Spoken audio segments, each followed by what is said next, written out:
Tengah malam para pendengar misteri jam 12. Saya DJ Kisi kembali bertugas menemani anda pada tengah malam ini dalam satu lagi episod kisah-kisah seram dalam misteri jam 12. Saudara, ingatlah, setiap kisah yang diketengahkan hanya satu hiburan. Tidak ada sesiapa yang boleh mengesahkan kebenarannya. Jangan mudah kita percaya, jangan kita terikut-ikut dengan apa yang diketengahkan. Teman-teman misteri jam 12, MJ12 memang satu hiburan. Kalau anda mempunyai pengalaman seram, 669 11897.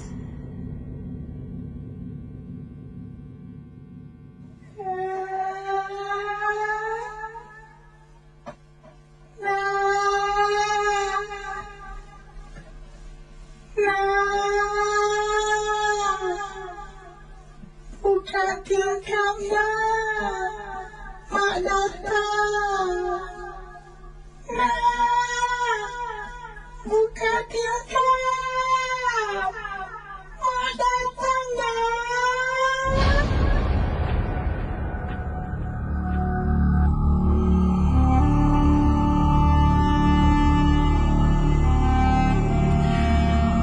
Panggilan tadi memulakan kisah yang pertama pada tengah malam ini.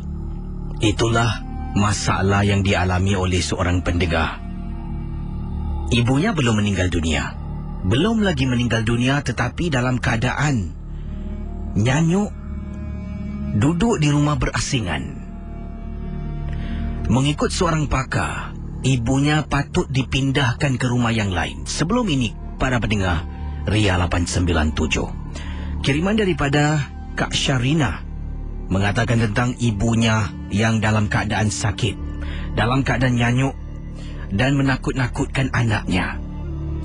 Mereka sebenarnya tinggal sebumbung. Setelah Kak Syarina mendapatkan bantuan seorang pakar, pakar datang untuk menganalisis kejadian dalam rumah tersebut. Dan pakar kata Kak Syarina telah pun memberikan satu cadangan supaya ibu Kak Syarina ini dipindahkan ke rumah adik-beradik anak-anak yang lain. Jangan duduk sebumbung dengan Kak Syarina. Mungkin akan membahayakan anaknya. Jadi itulah ikut arahan pakar tersebut. Walaupun baru 2 minggu berpisah, ibu dengan Kak Syarina dengan anak dengan suami dari rumah yang dah bertahun-tahun dia duduk. Kak Syarina kata, seolah-olah gangguan ini hanya beliau saja yang rasakan.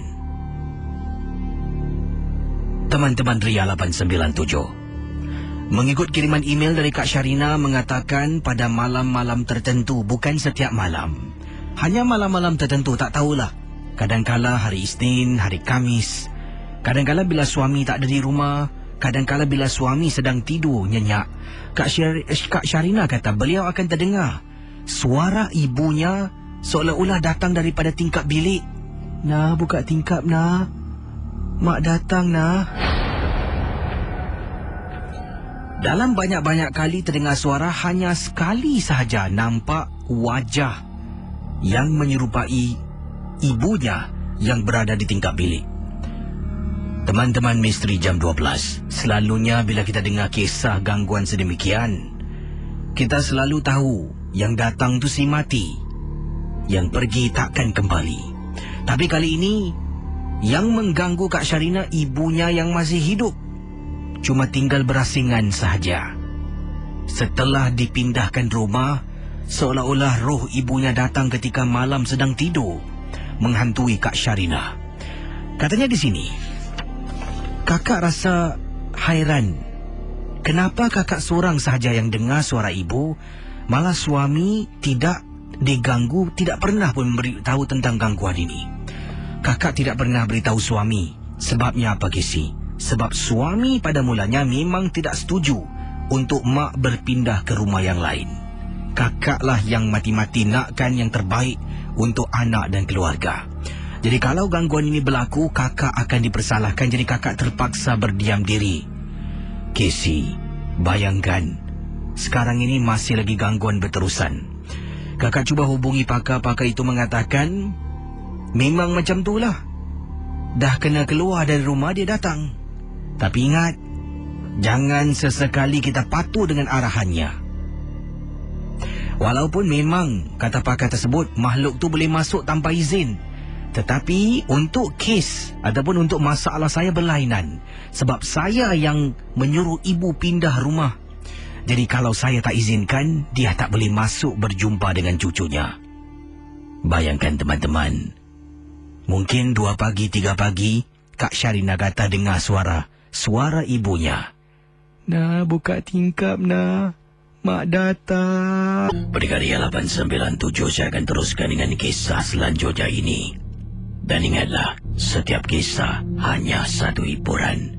Tidak ada sesiapa yang boleh mengesahkan kebenarannya.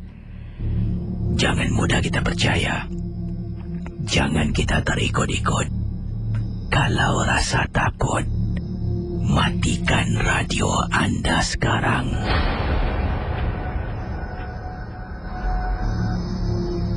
Berikut ini teman-teman Misteri Jam 12. Kisah yang ditengahkan. Kiriman email akan saya bacakan dari Encik Abdul Salim. Encik Abdul Salim berkongsi peristiwa ketika dia balik memandu sekitar pukul 3 lebih pagi. Encik Abdul Salim mengatakan, beliau pada hari tersebut ataupun pada malam tersebut telah pun membantu seorang temannya menghantar beliau, isteri pada temannya dan suamilah itu kawan pada Encik Abdul Salim. Mereka bertiga telah pun keluar di waktu malam menghantar isteri temannya pergi berubat. Berapa lama dia berubat? Mereka keluar rumah 9 malam. Nak dekat 3 pagi barulah Encik Abdul Salim pulang ke rumah. Isterinya katanya pada hari yang dimaksudkan telah pun dirasuk, disampuk oleh makhluk yang dihantar oleh seseorang. Makhluk itu dikenali sebagai Pontianak Casey. Jadi teman saya menelefon saya. Teman saya ni memang tidak boleh memandu, tak ada kenderaan. Kami pun tinggal berdekatan di kawasan yang sama di Bukit Batok. Bila dia telefon kata kecemasan boleh bantu tak tolong hantar. Sebab rumah yang dia nak pergi tukang ubat ni jauh, dekat kawasan Jurong. Jadi saya pun membantu temanlah sebab kami rapat, sejak kecil kami berkawan. Saya pun minta izin isteri pun benarkan saya keluar, pergi hantar teman baik saya dengan isterinya pergi berubat. Sampai di sana saya tak pulanglah Casey, saya tunggu. Jadi saya tunggu ni saya tak naik atas. Itu urusan peribadi teman saya dengan isterinya. Saya tunggu di tempat letak kereta loading unloading bay di bawah dekat kawasan perumahan Jurong. Saya mula-mula duduk di dalam, enjin dimatikan. Bila terasa penat duduk, saya keluar. Bila saya keluar, saya ternampak ada seekor kucing hitam berlari masuk ke bawah kolong blok. Kemudian kucing tu berhenti. Dan kucing tu seolah-olah pusing memandang ke arah saya dan mengiau, seolah-olah kucing itu dalam keadaan nak bergaduh, nak menerkam. Walaupun jarak kami agak jauh Casey, saya dekat loading unloading bay, kucing tersebut berada betul-betul di kolong blok. Bila dia renung dan tengok saya, dia mengiau macam nak menerkam saya. Saya pun apa lagi, masuk balik dalam kereta. Bila masuk balik dalam kenderaan, makin kuat Casey mengiaunya. Saya hidupkan enjin, naikkan tingkap kiri dan kanan. Saya tenung kucing tersebut. Kemudian kucing itu masih tak henti-henti mengiau. Kata Encik Abdul Salim, Casey, apabila saya berada dalam kenderaan lebih kurang 1 minit 2 minit, saya rasakan macam tak sedap hati Casey. Tiba-tiba saya dengar sesuatu dalam kereta saya tak berani nak menoleh ke belakang. Casey, rasanya saya tak nampak tapi rasa dan dengar. Pertama kali saya rasa macam ada orang duduk di tempat belakang. Yang kedua, saya dengar Casey, bunyi suara wanita menangis di tempat duduk belakang. Casey, saya keluar dari kenderaan. Kemudian saya nampak teman saya turun dengan seorang pakcik datang menuju ke arah saya. Lim, sini. Apa? Sini. Saya menghampiri teman saya yang memanggil saya di kolong blok. Kau jangan duduk dalam kereta. Afzal, tahu tu tak, isteri aku kena sambut Pontianak. Pontianak tu tak ikut naik atas, duduk dalam kereta kau. Casey, bila saya tuli, pakar tersebut sedang membaca sesuatu di tangannya, kemudian menepuk kereta saya beberapa kali. Dapat rasakan Casey, walaupun tepukannya yang diberikan tu hanya perlahan sahaja, tapi gegaran kereta ketika itu memang cukup kuat. Casey, kemudian pakar tersebut mengatakan suruh saya buka pintu kereta. Saya buka ke semua 4 pintu kereta. Pakar itu membawa sebotol air dan renjis ke dalam kenderaan. Jadi saya tengok dia. Ni apa ni? Dah okey ke belum? Jangan takut, insya-Allah. Jadi saya tak berani nak duduk di bawah. Saya ikut teman saya naik atas, kata Encik Abdul Salim.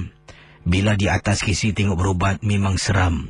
Benda tu baru rasuk balik isterinya. Bila dah rasuk, dia baca, Casey. Dia meraung, "Abang, tolong bang, sakit." Benda itu saya dapat lihat merayu-rayu kepada teman saya. Dan pakar itu mengatakan, "Jangan percaya, yang ini bukan isteri kau."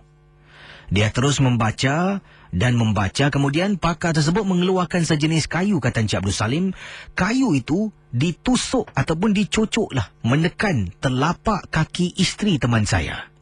Saya tengok tekanan yang diberikan tidak begitu kuat, tetapi jeritannya seolah-olah ditikam dengan senjata tajam. Setelah nak dekat 2 pagi, Casey, barulah kata pakar itu dah selesai. Benda tu dapat dihalau, dikeluarkan. Saya pun memandu ke rumah. Sepanjang perjalanan, Casey, tak tenteram saya. Takut-takut benda tu muncul kembali dan duduk di tempat duduk belakang. Tapi Alhamdulillah sampai ke rumah selamat. Itulah pengalaman saya, Casey. Selamat tengah malam. Terima kasih. Teman-teman Misteri Jam 12. Selamat tengah malam semua. Waktu sekarang 12.40 pagi ataupun 40 tengah malam. Saya akan berkongsi kisah selanjutnya ini. Ini adalah pengalaman misteri yang dialami oleh seorang pendengar ria yang bertugas sebagai seorang pekerja pembersih. Pengalaman yang dialami oleh kakak kita sampai membuat beliau tukar kerja. Bukan kerja yang lain, kerja yang sama, tapi tukar kawasan sebab dah tak nak lagi diganggu. Pengalaman ini berlaku beberapa tahun lama yang lalu. Dan kata Kak Samsia, bertugas sebagai seorang pekerja pembersih di estet perumahan di salah sebuah kawasan di Admiralty. Kata Kak Samsia, Casey, kakak pernah menjadi saksi satu kes terjun bunuh diri. Depan mata kakak ketika sedang sapu, sekitar pukul 4 lebih pagi. Kakak memang suka datang awal. Datang awal, balik awal. Datang lambat, baliklah lambat. Oleh kerana kakak ni ada anak-anak yang nak diuruskan. Jadi kakak suka datang awal untuk lakukan kerja sapu di waktu pagi. Datang 4:30 pagi dah mula nak sapu, Casey. Dari bawah naik ke atas, dari atas turun ke bawah, kata beliau. Sapu dari satu blok ke satu blok yang lain. Sampai satu blok di kawasan Admiralty, Casey. Dari jauh nampak lihat budak perempuan ni. Dia jalan menghampiri tembok di tingkat 9. Tiba-tiba kakak nampak dia panjat, terus dia terjun. Casey, kakak terpekik dari jauh, Casey. Tak tahu nak buat apa, kakak ketuk pintu rumah. Pintu rumah orang yang kakak sedang sapu di hadapan rumahnya. Jadi sampaikan orang Cina tu bangun, buka pintu dan tanya kenapa. Orang tu kenal kakak, Casey. Sebab selalu waktu pagi pergi kerja, kadang-kala kami terserempak, kata Kak Samsia. Jadi bayangkan teman-teman Misteri Jam 12. Bila Kak Samsia kata, "Hey, sir, help me, sir. Got girl lah. Commit suicide." Katanya Kak Samsia cuba berbahasa Inggeris tapi kakak tidak begitu fasih. Jadi orang tu kata, "Commit suicide?" Dia pun buka pintu. Kakak pun tunjuk dekat bawah. Bila tengok di bawah, langsung tak ada orang, Casey. Orang tu, "Hey, where got people commit suicide?" Dia tanya kakak balik. Dan kakak katakan tadi memang benar kakak nampak ada perempuan jalan. "Kau nampak kat mana?" "Dekat tu ujung tangga." Kemudian lelaki tu tengok kakak, dia kata, "Saya rasa kakak salah orang tak?" Dalam bahasa Inggeris lah dia kata. Kemudian kakak tanya, "Kenapa?" "Mungkin yang kakak nampak tu benda yang dah berlalu. Sebab tempat yang sama 2 tahun yang lalu ada budak perempuan Cina terjun diri di tempat yang sama." Tak mungkin lah kakak nampak depan mata kakak. Kalau kakak nampak, mana mayat dia kat bawah? Malam tu kakak tak boleh, Casey. Kakak kata terima kasih pada dia. Kakak terus turun tangga, pergi dekat bawah blok yang kakak nampak seolah-olah dia lompat. Cuba periksa, tapi memang benar tidak kelihatan sebarang mayat pun. Dari situ kakak mula bertanya beberapa penduduk yang kakak terserempak. Kebetulan ada 2 orang jalan di kolong blok. Kakak tanya, "Sini pernah ada orang terjun diri tak?" Orang Melayu kita, "Oh, ada kak. Kalau tak silap saya, 1-2 tahun yang lalu lah kak budak Cina terjun kat sini." "Kenapa Tak ada, kakak nak tanya je." Memang benar, Casey. Mungkin yang kakak nampak tu bukan orang yang sebenar. Mungkin agaknya si mati melakukan kembali aksi terjun diri. Dan kata Kak Samsiah yang berkongsi kiriman email, katanya setelah kejadian itu berlaku, hanya sekali saja berlaku ketika Kak Samsiah bertugas pada waktu tersebut. Nampak ada perempuan terjun, walhal perempuan tu dah terjun diri 2 ataupun setahun yang lalu lah. Kak Samsiah dengan segera terus mintalah ditukarkan ke blok yang lain. Masih kerja yang sama tapi cuba tempat lain, kawasan lain lah. Tak nak bertugas di kawasan yang sama dekat blok ... di kawasan Admiralty. Bagaimana saudara teman-teman Misteri Jam 12? Kalau anda dalam situasi Kak Samsiah, mungkin anda ternampak lah ada orang macam nak terjun diri. Bila tanya pada orang yang mungkin penduduk-penduduk di sana, mengatakan yang anda nampak tu repeat telecast. Apa anda buat? Kalau saya nak ada jiran yang tinggal tepi orang yang terjun tu, memang seram lah. Agaknya hari-hari dia ternampak. Jadi itulah, terima kasih pada Kak Samsiah kerana sudah berkongsi pengalaman anda dalam rancangan Misteri Jam 12. Dan saudara ingatlah, setiap kisah yang anda dengar hanya satu hiburan. Misteri Jam 12 hanya satu hiburan saja. Berikut ini beberapa kisah yang lain akan saya sempurnakan. Kalau ada SMS, boleh kirimkan pada saya dengan kodnya KLUB, KLUB, KLUB, KLUB, jarak, nama anda, kisah misteri anda, dan hantarkan ke talian 72346. Yang ini daripada siapa ni? Satria katanya, "Assalamualaikum Kisi." Waalaikumsalam warahmatullahi taala wabarakatuh. Kata Satria, "Saya ingin berkongsi satu peristiwa yang pendek.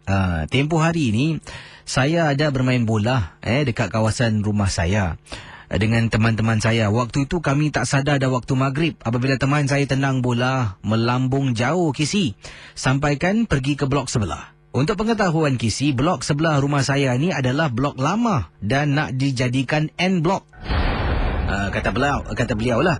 Jadi Satria kata, "Saya pun pergi kerja ambil bola tersebut. Apabila saya sampai dekat depan ni, cuba anda bayangkan, saya sampai di depan blok tu, merupakan belakang rumah. Di lantai 1 memang ada rumah. Jadi blok ni tingkat 1 ada rumah lah. Dia pun mengangkat bola. Sedang dia tunduk nak mengangkat bola, dia terperasan di salah satu tingkap rumah N block ataupun on block di tingkat 1 ni, tiba-tiba ada makcik berdiri sedang lihat dia mengangkat bola. Sedang dia nak angkat, nak main bola." Casey, bila saya dengar suara orang sedang bongkok tu, saya toleh, terperanjat Casey. Saya tahu blok tu blok kosong, macam mana dalam blok tu boleh ada makcik pula. Tingkap terbuka dan ada bekas orang pecahkan tingkap. Saya angkat bola terus lari Casey, meremang bulu rumah. Saya kata pada teman-teman, balik dah maghrib ni. Baru sedar semua waktu dah maghrib, masing-masing pulang ke rumah. Dan tak sempat saya nak beritahu teman-teman saya tentang hal itu pada hari tersebut. Hanya saya beritahu mereka keesokan harinya di Facebook. Mereka pun rasa seram sejuk. Dan setelah itu nak ajak main di kolong blok, semua masing-masing rasa takut. Terima kasih dan selamat malam dari Satria. Waktu sekarang 12.50 tengah malam. Selamat tengah malam semua dan terima kasih kerana memilih Ria 897 FM sebagai stesen hiburan stesen informasi anda. Dan semalam saya tidak bertugas dan ada yang mungkin walaupun saya dah beritahu lah, ada yang mungkin terlupa nak periksa Facebook saya, ada yang mungkin tak tahu dan sebagainya. Ada yang rasa macam rindu sangat dengan MJ12. Saya sebenarnya semalam telah pun mungkin ada yang tak tahu, telah pun merakamkan kisah seram di rumah dan uploadkan dan telah pun saya link ke Facebook saya lah di SoundCloud. Dan semalam juga baru buka akaun SoundCloud hanya untuk ketengahkan kisah seram. Dan terima kasih bagi anda yang suka dengan kisah semalam. Ada 2 buah kisah sebenarnya telah pun saya kongsi bersama. Mungkin ada yang terlepas. Ada 2 kisah dari kiriman email yang saya baca. Yang pertama semalam ni, ini ada di Facebook saya lah, anda boleh cari ni melalui SoundCloud yang telah pun saya uploadkan. Yang pertama kisah tentang nenekku boleh melihat makhluk halus. Itu merupakan kiriman seorang pendengar yang mengatakan neneknya mempunyai kebolehan melihat makhluk-makhluk halus ni sejak zaman muda dulu lah. Dan kisah yang kedua, arwah ibuku masih ada dalam rumah. Walaupun ibunya dah meninggal dunia, tetapi masih kelihatan lagi arwah ibu dalam rumah. Kalau nak cerita memang panjang, anda boleh dengar kisahnya dalam ataupun melalui Facebook saya. Juga saya dah uploadkan kisah yang sama juga di DJKC channel, iaitu di saluran YouTube saya. Saya akan buka talian 669-11897 dan terima kasih kerana anda sentiasa bersama saya setiap malam dalam rancangan Misteri Jam 12. Dan ingat, setiap kisah hanya satu hiburan saja. Yang ini daripada kiriman pendengar kita yang berkongsi sama. Yang ni siapa ni?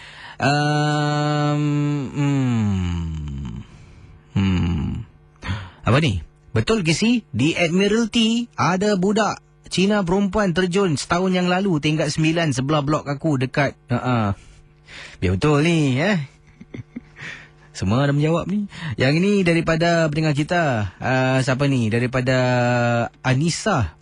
Berkongsi katanya, Casey, sekarang ini saya takut nak duduk dalam bilik seorang. Walhal saya ada satu bilik, kakak saya ada satu bilik. Bilik saya ni tingkapnya menghadap koridor. Bilik kakak saya tingkapnya menghadap belakang rumah. Jadi saya satu-satunya lah bilik yang menghadap tingkap koridor. Tingkap saya menghadap koridor, kata Anissa. Satu malam tu ketika selepas saya menonton filem Al-Hijab, saya pun dah siap-siap nak tidur, Kisi. Saya tonton filem tu dengan kakak saya dalam bilik saya menggunakan laptop.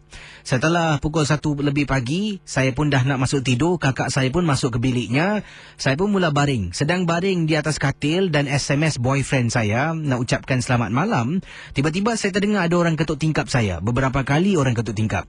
Tingkap saya ni tak boleh nampak. Sebenarnya dah pun ditutup dengan dengan ditampal lah dengan sesuatu yang tak boleh melihat. Hanya kalau buka baru boleh nampak di luar lah. Jadi apa saya buat? Saya pun buat bodoh. Bila orang ketuk tu mungkin orang terlanggar ke. Dengar lagi Kisi bila saya tak layan. Sekali lagi dia ketuk tingkap bilik saya. Kata Nisa, bila saya dah terdengar buat kali kedua, menjadi curiga nak tahu siapa berada di luar rumah saya. Saya pun dengan steady, Kisi, kata Nisa, saya bangun daripada katil. Saya pun buka tingkap perlahan-lahan. Tingkap saya jenis sliding door. Jenis sliding door, bukan jenis sliding ataupun jenis yang boleh disorong lah, kata Anissa ni. Dan tingkap saya ni juga ada tingkap besi, iaitu yang apa ni, tak faham mungkin tingkapnya ada, selain daripada tingkap yang disorong tu, ada jeriji lah yang mengepung lah tingkap tersebut. Jadi bila dia tolak tingkap yang sorong tu, dia sorong ke tepi perlahan-lahan, dia buka tengok tak ada orang. Sampai buka penuh pun tak ada orang. Betul ke si? Kemudian tadi ada orang ketuk tingkap ni. Kemudian sekarang dah tak ada lagi. Saya tutup balik tingkap, terus meremang bulu rumah rasa takut. Saya tarik selimut. Sedang nak baring, Kisi, ada orang panggil nama saya di luar. Dan kali ini saya tak berani nak buka tingkap. Anissa, Anissa. Bayangkan para pendengar, saya terus tarik selimut, angkat bantal, 2 bantal saya, masuk bilik kakak. Saya tanya, Kak, malam ni tidur sini boleh tak? Tidurlah kau. Kakak tanya kenapa? Takut pula kak lepas tengok cerita tu. Saya tak bilang kakak kisah yang sebenar. Keesokan harinya sama juga Casey. Nak tidur malam, rasa takut mula meluap-luap dalam perasaan ini. Tidur lagi dalam bilik kakak danlah sampai katanya ke saat ini masih tidur dalam bilik kakak saya kerana masih rasa takut dan seolah-olah di luar rumah tu macam ada sesuatu yang nak ganggu saya ketika tidur.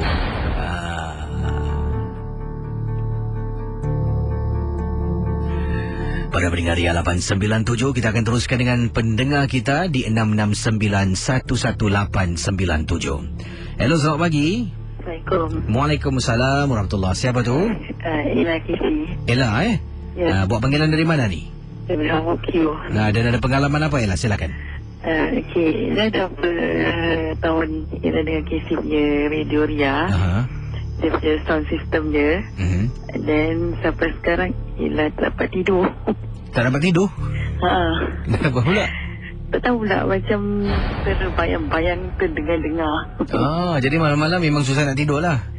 Pukul 2 pagi tu dah habis cerita lah kan. Nak pukul 3 tu nak tidur lah. Sekali alamak tak boleh nak kita ada, betul boleh takut.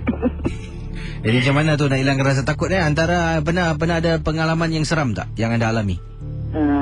Adalah dulu kita pergi Malaysia. Satu hari tu naik kereta makcik dah ke Johor. Tapi anak makcik ni terdampak. Tahu-tahu je dah kisi tak nak sebut. Okey, terdampak. Habis bidang. Habis dalam rumah pun sama. Nampak bidang. Habis mama dia nak ambil air, dia takut. Habis tu nombor 2 tu mama dia ambil air dalam botol. Terus tu kat dalam bilik dalam toilet ada benda. Itu yang menakutkan tu sampai sekarang. Jadi sekarang kalau takut-takut ingatlah pada yang satu. Terima kasih Assalamualaikum. Waalaikumsalam warahmatullahi taala wabarakatuh. Okey, kita akan teruskan dengan pengalaman seterusnya 669-11897. Saya nak tanya khabar lah kepada kakak itu hari. Siapa nama kakak tu yang ada kirimkan email pada saya. Anda ingat tak kisah kakak tu yang berkongsi pengalaman beliau suami dengan anaknya telah pun beli satu CD ataupun VCD ke DVD di seberang. Dia nak cari cerita hantu seramnya sampaikan mamat kat seberang tu yang jual DVD tu beri satu CD hanya hitam saja lampiran gambar. Bila dia bawa pulang tu 2 hari kemudian dia dengan suami dengan anak menonton dan keluar seolah-olah mentera. Dia kata ikut baca. Mereka suami isteri anak beranak pun ikut baca mentera tersebut sampai akhir mentera tu kata akak tu, tahniah anda telah pun membaca mentera memanggil hantu. Dan bawa keluar nombor. Untuk sebarang bantuan hubungi nombor talian berikut ini. Dan bagaimana agaknya kakak tu saya pun nak tahu juga. Tempoh hari dia telefon dia email saya. Kisah tu dah lebih kurang 6-7 hari lah. Dan sekarang dah lebih mungkin 2 minggu perkara ini berlaku. Ada tak kak sembarang gangguan ke tanda-tanda yang benda yang ganjil berlaku dalam rumah anda? Kalau bolehlah update. Kami di sini pun nak tahu juga. Kerana apa saya teringat kisah kakak tu. Yang ini ada kisah yang agak serupa daripada mana ni tadi tu. Ini dia. Daripada Kak Fadilah berkongsi. Kata Kak Fadilah, Assalamualaikum Gisi. Waalaikumsalam warahmatullahi taala wabarakatuh. Nama saya Kak Fadilah dan kakak ingin ketengahkan satu pengalaman peristiwa. Bukan berlaku pada kakak, berlaku kepada anak kawan kakak ceritakan pada anak kakak cerita pada kakak. Bila dengar kisahnya agak menarik. Kata Kak Fadilah, mengikut pengalaman anak kawan kakak yang diceritakan pada anak kakak, inilah kisahnya. Keluarga mereka telah pun membeli satu DVD dan DVD tersebut ada bacaan mentera. Mereka semua anak beranak membaca mentera itu. Dan apa yang berlaku di bawahnya mengatakan mentera itu yang mereka baca bukanlah untuk permulaan cerita seram. Tetapi untuk permulaan mereka mengundang makhluk halus datang ke dalam rumah. Akak boleh SMS lagi apakah menteranya Tak apalah, saya tak perlu baca Tengoklah, kalau saya boleh tapi saya bacalah. Kalau tidak saya tak akan bacalah mentera-mentera ni Buat saya baca rumah satu Singapura kena serang, satu hal lagi. Tapi ingatlah, MJ12 hanya satu hiburan saja. Dan setelah mereka membaca, di bawahnya mengatakan, tahniah anda telah pun membaca mantra memanggil hantu mengikut pengalaman yang diceritakan kepada anak kakak. Anak kakak cerita pada kakak memang cukup menarik lah dan tak sabar nak ketengahkan kisah ini pada KC dalam MJ12. Memandangkan semalam KC tak bertugas. Terima kasih dan selamat tengah malam dari Kak Fadila. Bagaimana teman-teman Misteri Jam 12? Adakah benda yang sama dari keluarga yang sama ataupun keluarga yang lain pula terkena gangguan ni?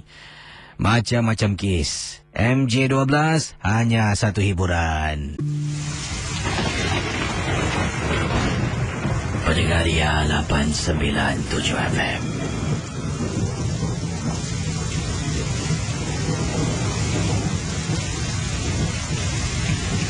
Ada di langit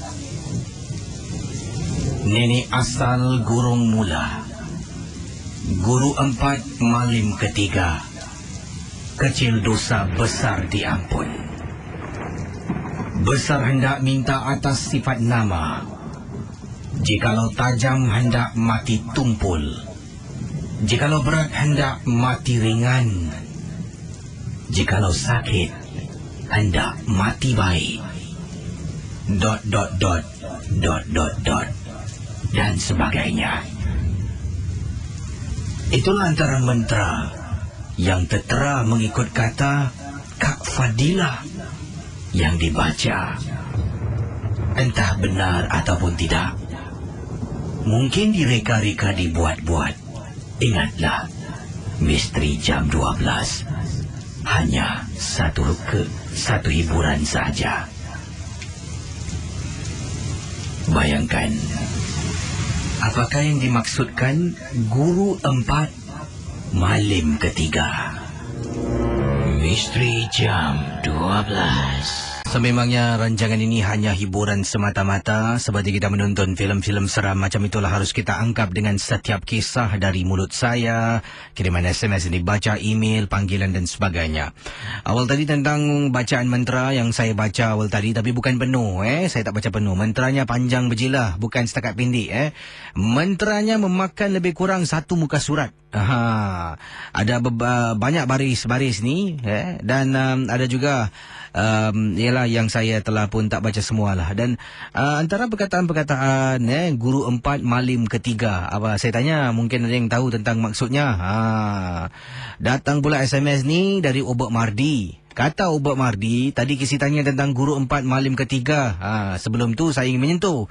Mantra tadi memang betul. Mantra tadi dipanggil mantra ilmu hitam. Memanggil makhluk-makhluk yang ada berdekatan dengan kawasan itu. Kalau dia datang ke rumah, kita harus ada cara selanjutnya untuk mententeramkan keadaan. Kalau tidak, benda itu akan mengamuk. Sebab itulah nombor telefon diberikan di penghujung bacaan mantra. Bila kita baca, kata Obak Mardi, tidak serta-merta benda itu akan datang. Kadang-kadang memakan masa. Mungkin 2 hari, mungkin seminggu, mungkin 3 hari, macam itulah. Ada kala pula kalau kita baca terkena, memang terus akan dia sampai. Jadi berbalik kepada pertanyaan kisi awal tadi tentang yang ditanya tu, guru 4 malim ketiga. Malim ini adalah sebuah kawasan. Kawasan ini dahulunya memang banyak kematian yang berlaku di sana. Jadi ramai mereka yang mempunyai ilmu hitam telah pun ke sana. Kerana apa? Banyak roh yang sesat, yang mati kemalangan, yang mati dibunuh dan sebagainya. Kawasan malim. Malim ketiga. Jadi guru 4 malim ketiga yang bermaksud bergurukan kepada 4 jin, iblis, syaitan dan juga roh-roh yang ada di kawasan itu dipanggil. Siapa yang dengar, dialah yang datang, kata Obak Mardi. Hati-hati kalau membaca mantra. Kadang-kala kalau tak baca penuh pun, baca sikit, dia tahu dia akan datang. Bukan nak menakutkan kisi, tapi cuma berwaspada daripada seseorang yang pernah menceburi bidang berikut ini, tapi sekarang saya dah tak buat lagi. Katanya sini, dah bertaubat. Terima kasih dari Obak Mardi. Patut dia tadi macam remang je. Tak apalah. Ini semua hiburan betul Ada yang nak tahu kisi menteranya macam mana? Saya pun baca skip-skip lah Tinggal sekarang ni dah meremang tak? Macam mana lah ni? Dah lah bawah tanah sorang-sorang Apa nak buat? Ini semua hiburan. Hiburan! Ingat! Nak tenangkan diri bukan senang. Baik, 669-11897. Saya akan teruskan kisah selanjutnya dalam rancangan hiburan misteri jam 12. Bersama saya di hujung talian. Hello, selamat pagi. Siapa tu? Saya Kak Nani. Kak Nani, apa khabar? Alhamdulillah. Jadi ada apa kisah. khabar? Terima kasih, saya sihat. Terima kasih. Dan ada pengalaman Kak Nani nak kongsi tentang apa ni? Silakan. Tentang itu jam Kak ni lagi nak kata budak tak budak jugalah, dalam dah kira tengah nakal-nakal lah kan. Itu jam Kak ni tinggal break work blok 4 sekarang, blok 4 tu pun dah pecah lah.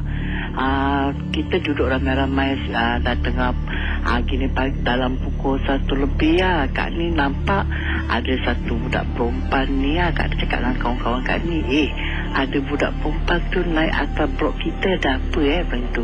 Dia kan tinggal sini, kata kawan-kawan Kak ni lah. Kata dia, aku tak pernah tengok kawan budak ini macam tu. Sekali dengan cakap-cakap gitu, sekejap lagi kesi pelepuk, dia jatuh ke bawah kesi. Dia jatuh bawah. Sebab kata kawan Kak ni, yang budak lelaki ni, kalau diorang dengar pun mungkin diorang pun ingat lah, yang saya nama Jeffrey ni bilang apa, kertas jatuh kata dia. Mana ada kertas betul, kau tak tengok tu kan budak perempuan tadi yang Ani cakap tu, kata dia. Dia tak kata dia. Sekali sedapat Casey dalam 10 minit gitu lah, orang pun dah ramai kita orang pun macam beredar dulu lah. Sekarang kata kawan Kak ni aku tahu, kita nak try nak kawan-kawan kita dulu, orang ada cakap, mak aku ada cakap, dia bilang mak aku ada cakap kalau orang jatuh terjun kata dia, kalau berdarah darahnya kita picit dengan limau nanti dia terpekik tahu, kata dia. Dulu kan budak-budak kan tak takut. Sekali macam mana tak kawan Kak ni tahan pergi kedai mama, dia beli limau yang bikin obat, tak tahu apa limau apa kat tak tahu lah tu. Habis sekali diorang tunggu sambil segmen apa semua kejap lagi Casey dengan bila masa yang kawan Kak ni pergi picit benda limau tu, sekali Kak ni dengan diorang kawan-kawan Kak ni yang mana yang lain dengan dia menjerit terpekik-pekik tu. Sekali kata diorang, kenapa dia menjerit-jerit macam tu, mengarut lagi ni. Jadi kau buat apa aku telah picit kau limau tu, dia tak kira betul lah kata mak benda ni menjerit-jerit. Sekali saya tahu tak, dia punya roh boleh ikut kawan Kak ni sampai tidur malam. Dia dah siang tu dia tidur, dia boleh menjerit-jerit macam mana dia picit limau tu dengan darah dia tu budak tu terpekik-pekik macam mana yang itu pekik-pekik isi. Habis sekali kata kawan maknya orang tu, dia ni dah mana pergi merayap, dia terpekik terolong ni. Sekali malam-malam kisi roh dia masih meracau-racau kisi. Habis kata kawan Kak ni yang lagi satu, dia bilang, kau tahu tak, sekarang benda tu tak boleh terima tahu. Yang kawan-kawan kita ni pergi kacau dia buat apa itu sebabnya. Habis kata mak Kak ni bilang, lain kali korang jangan duduk bawah lagi, dia bilang, nanti hantu perempuan tu datang kau. Tapi yang Kak Nira tu, dia pakai baju merah tu Casey. Pakai baju merah.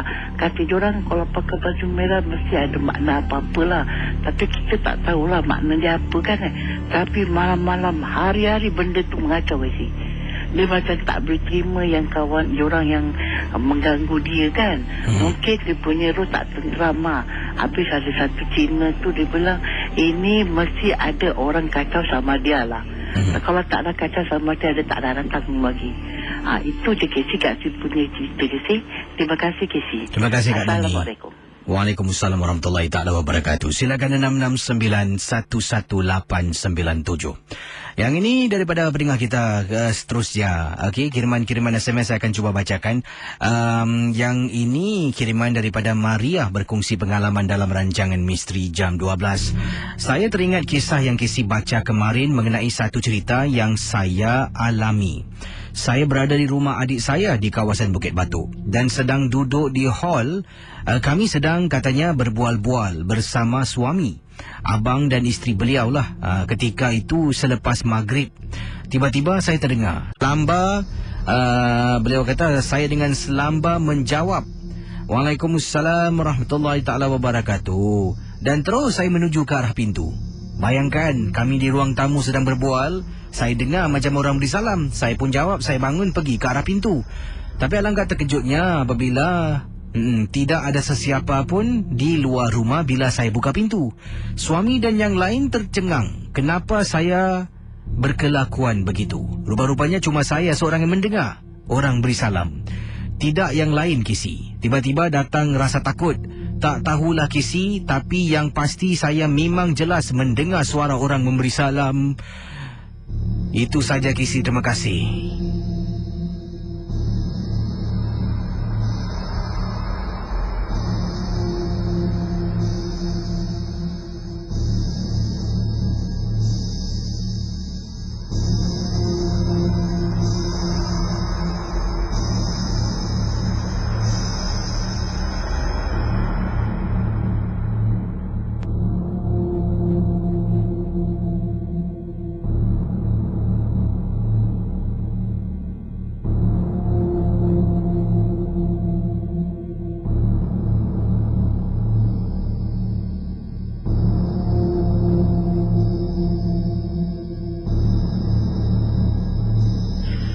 Pendengar Ria 897, saya akan teruskan kisah selanjutnya dalam rancangan ini.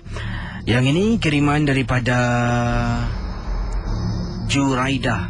Kata Juraida, apa khabar Kisi, semua pendengar rancangan misteri jam 12. Kak Ju ingin berkongsi satu peristiwa. Teringat awal tadi Kisi kongsi tentang orang yang memandu, yang menghantar temannya dengan isteri pergi berubat di waktu malam. Kak Ju ni ada lesen tetapi jarang memandu sebab tak berani sangat Kisi on the road. Bukan takut dengan hantu, cuma tidak mempunyai katanya di sini tidak apa ni. Okey. Tidak mempunyai keyakinan diri untuk memandu. Jadi kadang-kala lah bila ada semangat mood, Kak Ju akan memandu. Itu pun kalau Kak Ju memandu mesti waktu malam. Waktu malam maklumlah, kata Kak Ju, tidak banyak kenderaan. Senang pula nak pusing sana belok sana sini, pandu perlahan pun orang tak hon. Jadi berbalik kepada kisah yang Kak Ju ingin ketengahkan. Kak Ju ingin berkongsi satu peristiwa yang memang menakutkan. Kak Ju ni sebenarnya tinggal di kawasan Clementi. Dari Clementi, sebenarnya waktu malam tu adik-beradik dah semua berkumpul di rumah. Kami memang setiap minggu akan berkumpul di rumah masing-masing lah. Minggu ini dimaksudkan oleh Kak Ju ini, adik-beradik berkumpul di rumah kakak. Dan bila adik dah nak datang, kakak pun kata pada suami suruh beli makan. Jadi oleh kerana kakak dengan suami nak keluar beli makan, anak kakak seorang perempuan ni baru balik dari pengaji. Dan dia kata tak nak ikut penat. Dan dia kata pun dia tak nak duduk rumah seorang sebab dia takut. Oleh kerana tak ada pilihan, suamilah tinggal dengan anak. Kakak pergilah keluar memandu. Kakak pergilah kedai makan yang buka 24 jam dekat kawasan Clementi ni. Sampai sana kedainya tutup. Apalah nasib, telefon suami. Suami kata pergilah mana-mana awak tahu. Saya mana tahu. Jadi kakak fikir. Terus teringat pula yang adik kakak ni memang suka makan sesuatu yang ada dekat kawasan Woodlands Central yang lama. Jadi dari Clementi ni kakak pandu pergi Woodlands Central yang lama, Kisi. Kakak pandu di Clementi menggunakan kata beliau ni Clementi Road, kemudian masuk terus Bukit Timah dan lalu dekat kawasan Mandai. Bila sampai di sana, sepanjang perjalanan Kisi meremang bulu roma sebab kiri kanan ada hutan-hutan, kemudian lalu dekat kubu Jepun yang lama. Baru kakak macam rasa menyesal jalan yang dimaksudkan tadilah. Bila nak balik pula nak jalan yang sama, rasa takut. Telefon suami, macam mana nak keluar dari sini, ada jalan lain tak? Suami kata dia tak tahu. Jadi kakak terpaksa lah Kisi, walaupun dah beli makan, nak balik sekarang ni rasa takut. Jalan tempat yang sama, Bukit Timah, Kisi, melalui Mandai Road yang dikatakan banyak kali ada kejadian-kejadian yang menakutkan berlaku. Jadi kata Kak Ju, bila sampai kakak dekat satu kawasan ini selepas Kranji MRT, sedang memandu kakak perlahan. Sebab apa? Kakak nampak ada orang nyebrang jalan. Seorang wanita lari laju, Kisi. Nasib baik kakak pandu tidak begitu laju. Wanita tu terus lari dengan cepat untuk ke satu lagi ataupun untuk ke sebelah jalan lah, kata Kak Ju.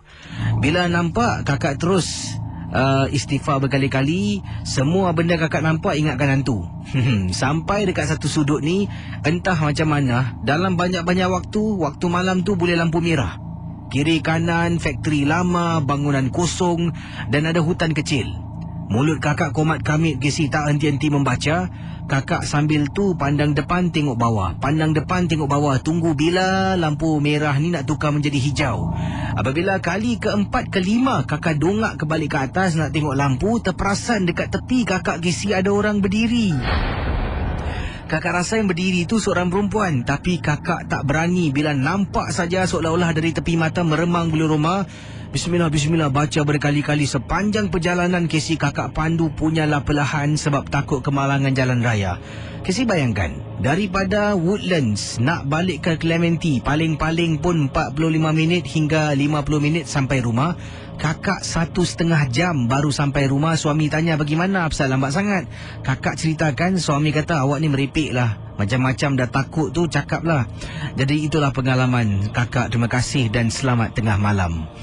Kesian beritahu suami marah. Macam mana? Baik teman-teman, Misteri Jam 12, saya nak tanya anda satu soalan ni lah. Apakah mungkin respon, reaksi anda, pendapat, pandangan anda? Sekarang ni anda dalam situasi mungkin macam Kak Juria awal tadi lah. Kak Juria mengatakan beliau ni sedang memandu di waktu malam, seorang diri dalam keadaan ketakutan. Dan macam-macam lah yang bermain di fikirannya. Orang takut ni apa pun boleh berlaku, meremang bulu roma. Sedang memandu dalam malam yang sunyi sepi dalam keadaan ketakutan. Tiba-tiba sampai dekat satu sempang ni, lampu isyarat bertukar menjadi merah dan anda terpaksa tunggu. Tak apa, tunggu. Semakin lama anda menunggu lampu untuk bertukar warna hijau, semakin tu rasa takut mula meluap-luap lah, menjadi-jadi rasa takut. Seperti kata Kak Juriah awal tadi, tengok atas ataupun tengok luar, nak tengok lampu hijau dah bertukar belum, ataupun merah dah bertukar hijau belum. Dia tengok bawah, takut. Kali keempat, lima dia tengok pandang ke atas tu, dia rasakan di tepi kenderaannya seolah-olah ada sesuatu, wanita ke perempuan berdiri lah. Kalau anda dalam situasi macam tu, yang dalam ketakutan, memang betul kita harus patuhi undang-undang jalan raya. Tapi kalau kita dah takut ni, macam-macam boleh berlaku. Apakah yang akan anda lakukan? Bagaimana? Adakah anda akan ikut peraturan juga? Ataupun Casey tak apalah Casey tengok kiri kanan, rasa-rasanya selamat, terus. Apakah reaksi anda? Bagaimana? Susah ni situasi macam ni. Okey, anda boleh hubungi saya 669-11897. Saya akan teruskan kisah selanjutnya dalam rancangan Misteri Jam 12. Dan ramai mengatakan di sini ada kata suami kakak tu memang tak boleh harap lah. Apalah ni Ultraman kirim gambar macam ni kat Facebook dia terpanjat saya. Alah, saya kat sini dari tadi hari ni hari segan saya lah. Tapi tak apalah. Segan-segan tu bagus. Bila kita segan tu kita ada perasaan. Biar ada jadi manusia yang ada perasaan daripada jadi manusia yang tak ada perasaan. Berbahaya.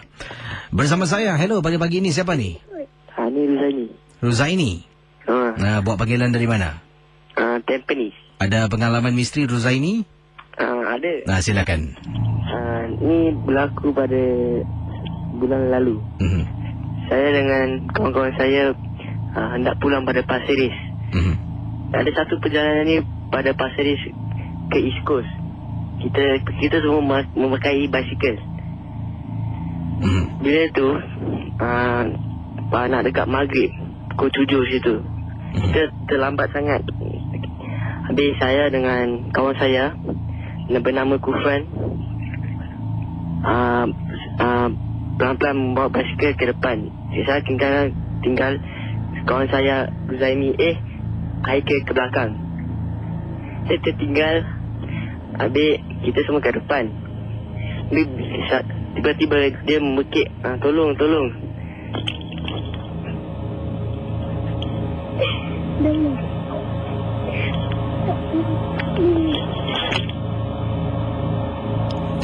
Baik, hubungi saya 669-11897 Kalau nak bercerita tu biarlah yang bersungguh-sungguh lah. Ini cerita setengah jalan berhenti macam mana tu? 669-11897. Kiriman-kiriman SMS yang akan saya sempurnakan pada tengah malam ini. Ada beberapa SMS tampaknya saya terima. Dan terima kasih bagi anda yang kirimkan kisah-kisah misteri anda.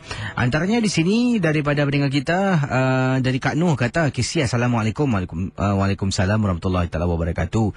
Kak Noh bertanya soalan. Kisi, tempoh hari kakak ni hujung minggu lalu lah menghadiri majlis persandingan anak saudara. Dan dalam majlis persandingan itu macam-macam benda berlaku, Kisi. Antaranya tukang masak yang kita panggil, lauk yang dimasak semua, Kisi, basi. Bila makan tu boleh tersembuh. Dan pada mulanya kita marahkan sangat pada tukang masak. Tapi bila periksa, takkanlah semua lauk masak boleh basi begitu cepat. Yang hairan, nasi yang dimasak tu airnya tidak mendidih langsung. Jadi kata akak kita ni, sampaikan kakak panggil mak pengantin dengan kakak pergi berbual dengan orang dapur pun mengatakan memang dari tadi dia cuba mendidihkan air itu tak mendidih, jadi nasi pun tak boleh dimasak. Dan kami khawatir majlis ni akan bermula. Waktu tu sekitar pukul 9 lebih pagi. Jadi apa yang berlaku, kakak dengan mak pengantin pun duduk berbual-bual, barulah terdengar, Kisi, mak pengantin ni merupakan mak pengantin ni merupakan mak pengantin lelaki. Majlis ini adalah 2 dalam 1 lah majlis. Pengantin lelaki dengan pengantin perempuan mengadakan majlis di tempat yang sama. Mak pengantin lelaki ni bukan kakak kenal, merupakan besan baru dalam keluarga. Menceritakan, dahulu bila abangnya nak berumah tangga pun sama. Benda yang sama berlaku, tak boleh masak, Kisi. Macam ada orang dengki, iri hati kenapa tak ambil khidmat yang diberikan. Memang cukup sedih. Dan berbalik pada kisah kakak, ingin kakak berkongsi dan bertanya, Kisi.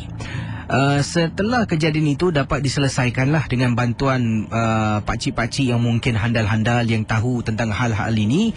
Majlis diteruskan dan berjalan dengan begitu baiklah, walaupun ada sedikit kegenjutan. Pada akhir sekali nak petik gambar. Dan beberapa gambar telepon kakak petik menggunakan kamera.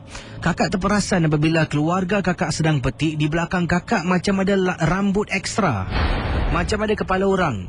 Seolah-olah kepala kakak ni, di belakang kepala kakak ni ada kepala bersembunyi di sebaliknya, walhal kakak cuma ada 4 beranak saja. Bila nampak gambar tu, meremang bulu rumah kakak, Kisi. Memang menakutkan, kakak terus delete. Dan bila fikir balik menyesal kerana tak simpan nak tunjukkan pada Kisi. Kakak ingin tanya, adakah boleh seseorang itu menghantar barang mengganggu majlis persandingan sampaikan lauk yang dimasak menjadi basi, air yang dijerang tak mendidih-didih dan nasi tak dimasak-masak? Bagaimana, Kisi? Cuba Kisi tanya pada mereka yang arif, yang pakar. Mungkin ada juga pendengar-pendengar yang pernah terkena benda yang sama. Terima kasih dan juga selamat tengah malam. Okey, itu dia kisah daripada akak kita yang tanyalah tentang perbuatan manusia ni. Boleh tak orang tu hantar barang sampai lauk basi, nasi tak masak, air tak mendidih dan sebagainya. Dari Nur Azlin, kalau saya tanya tentang kereta yang henti di tempat trafik lah, di tempat bila lampu merah lah dan anda rasakan seolah-olah diganggu. Nur Azlin kata, kalau saya tak ada apalah, Kisi, tengok kiri kanan tak ada kereta, jalan je. Macam faham lesen ada tak ni? Tak apa, bagus. Ni pendapat bagus. Dari Danny kata, kalau saya, Kisi, buka pintu tanya nak tumpang atau nak lempang. Awak jangan Kalau dia berdepan tu lain tau ceritanya. Yang ini katanya Ultraman 7, suami komplain balik lambat, kereta dah macam Mr. Bean punya, macam mana? Yang ini Fauzi, buka lagu dalam kereta kuat-kuat. Senang kan?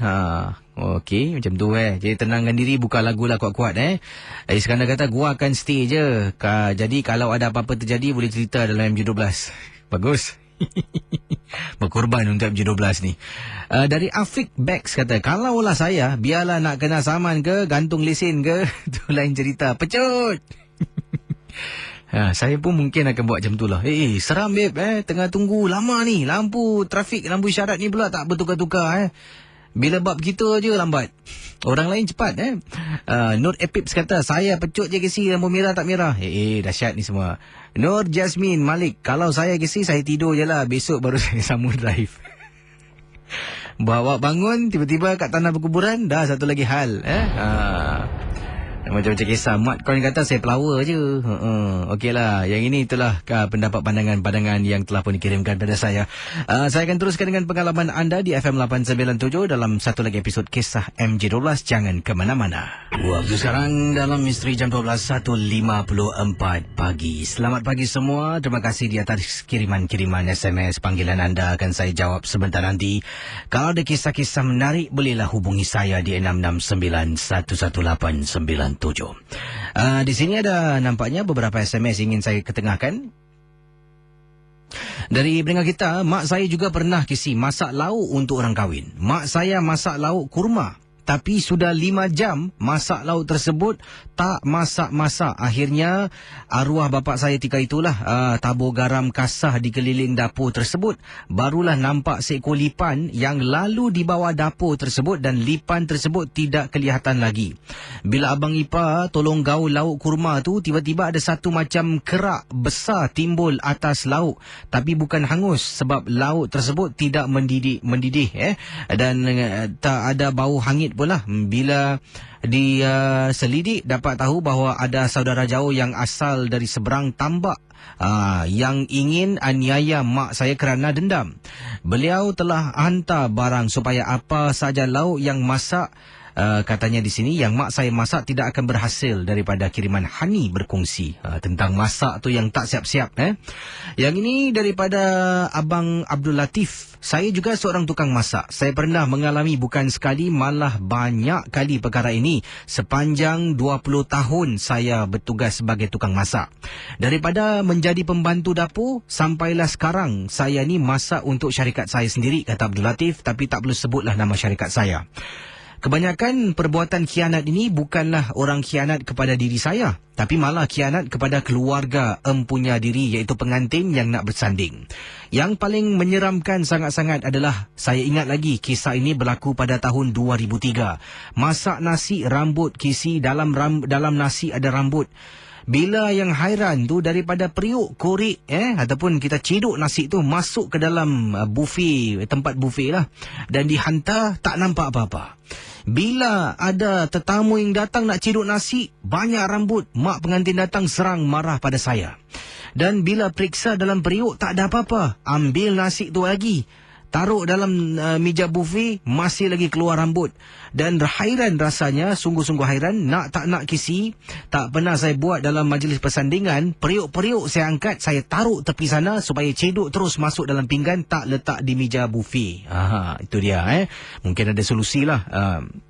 Yang ini daripada Abang Badrul kata, kisi juga perkara yang sama berlaku pada saya.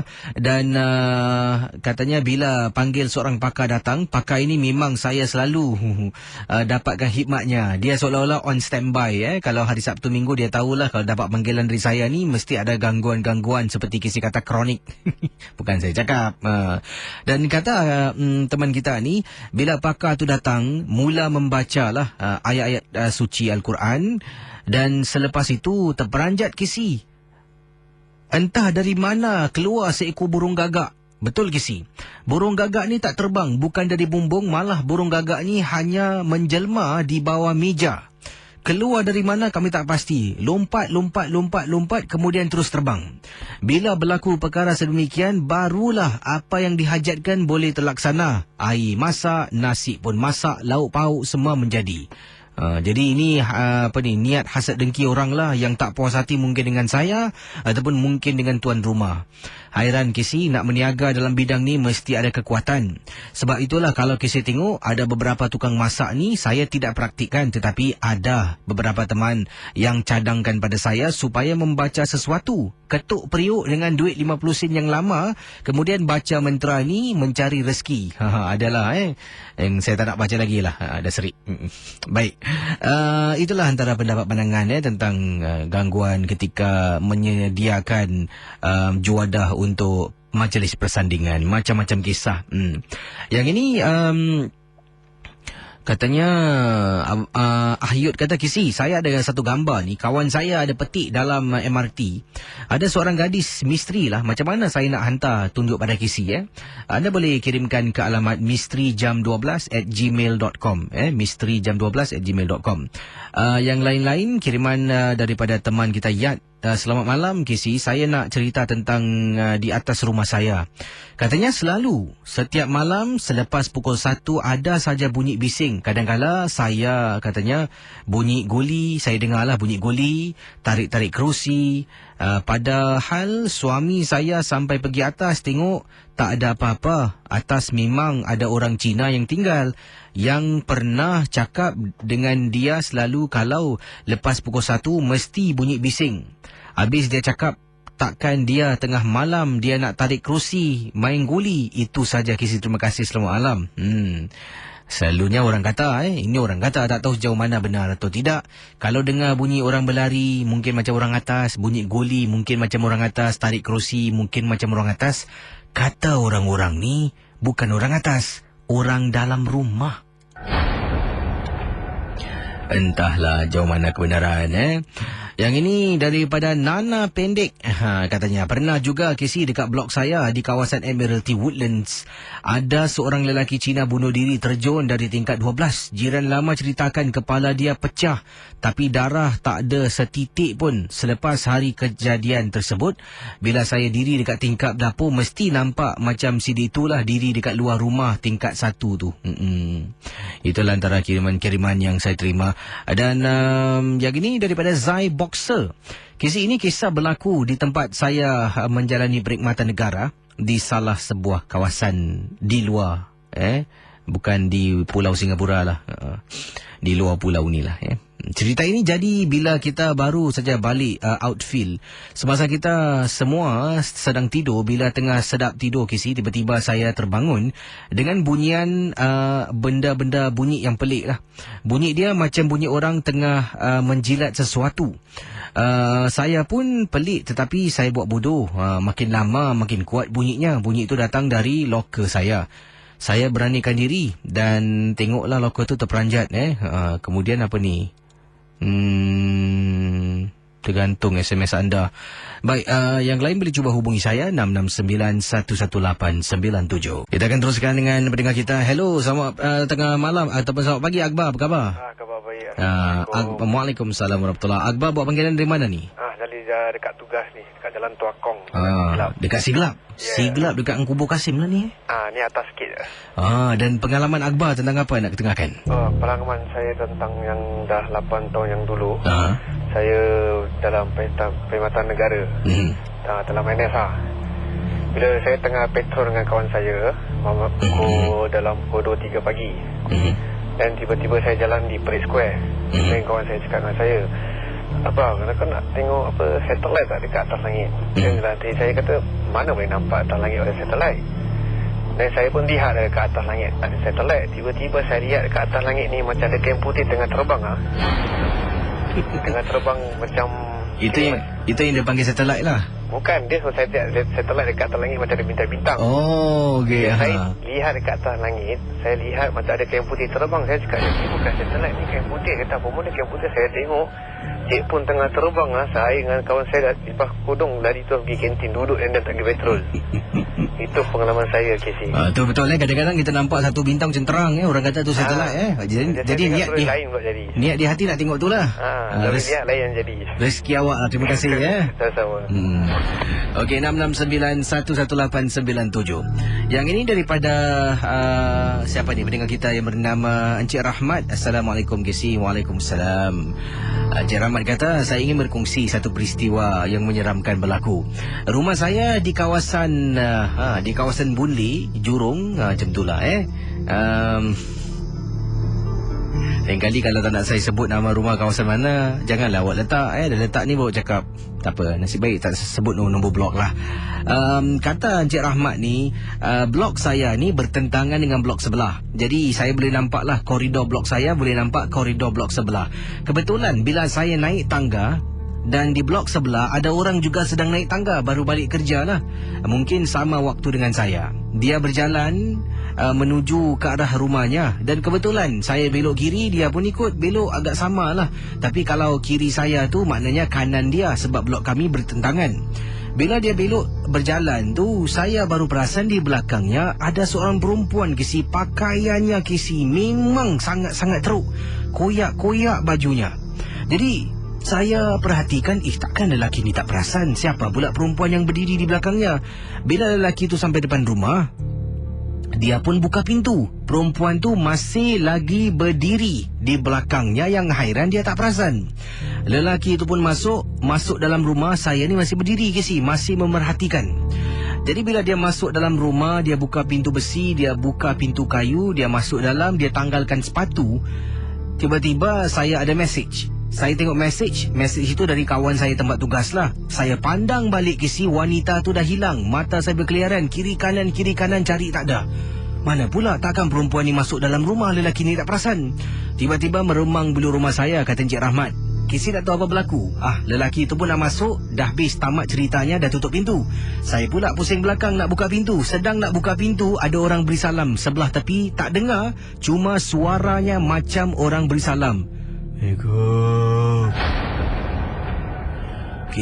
Bila saya dengar suaranya menyeramkan, dahlah meremang. Saya tak pernah umur salah kunci untuk buka pintu. Pintu besi punya kunci saya gunakan untuk buka pintu kayu. Pintu kayu sampai tersendat kunci saya.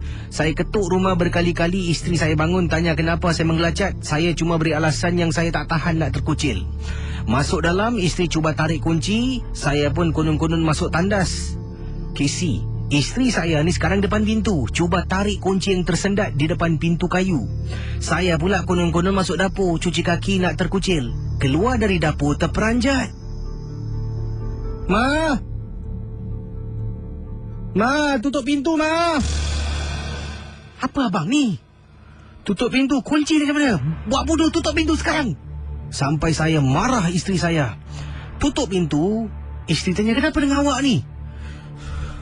Saya cakap, awak jangan marah, jangan takut. Awak tadi tak nampak ke depan pintu ada perempuan diri? Isteri saya terperanjat, Kisi tak tahu, saya dengan isteri berdiri dalam rumah, sedang berbual dalam keadaan ketakutan. Benda tu bermain dengan kunci. Dekat luar kan saya kata kunci tersendat. Dia seolah-olah tolak kunci tu, bunyi Kisi. Bunyi deringan tu kunci yang digerakkan. Bang, siapa kat luar tu bang? Dah, jangan buka pintu, masuk bilik. Saya dengan isteri masuk bilik tidur sampailah ke pagi. Bila bangun pagi, buka pintu, kunci masih ada, tersendat. Tarik dengan paksa, barulah dapat tarik keluar, Kisi. Saya menyesal, kipu hal orang, saya sendiri yang kena gangguan. Terima kasih, selamat tengah malam. Kelakar betul kisah abang kita ni, Itulah, jadi lelaki jangan kipu. Kipu hal orang kan, benda tu dah terbang masuk blok awak.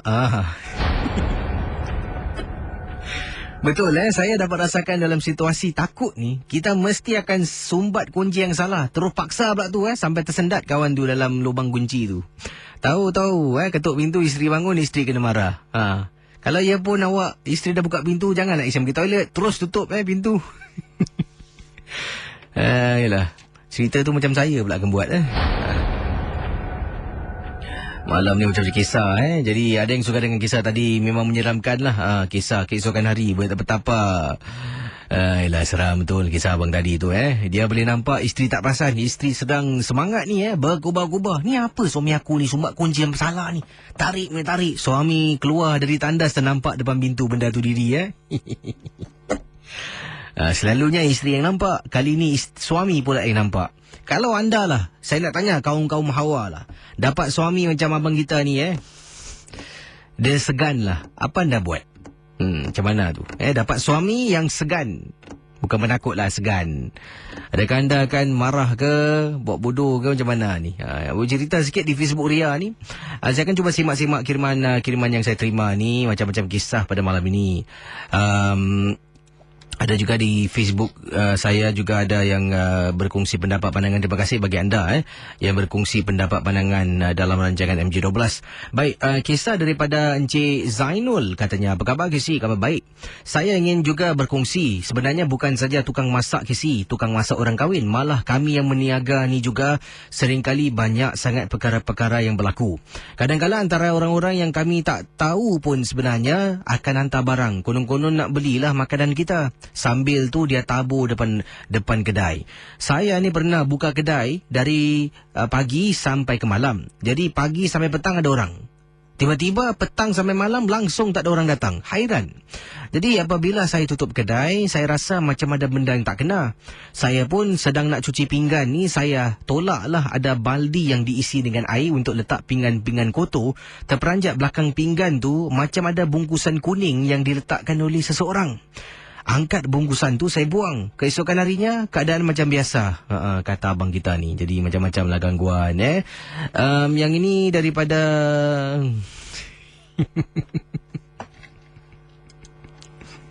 Baiklah, saya tak nak sebut dah nama-nama. Nanti orang kalau sebut nama, orang ramai cari kebencian. Nanti orang ni kita doakan yang baik-baik sajalah. Baiklah, terima kasih. Dah 2:10 Dan selamat tengah malam terus bersama Ria Insomnia. Bye-bye.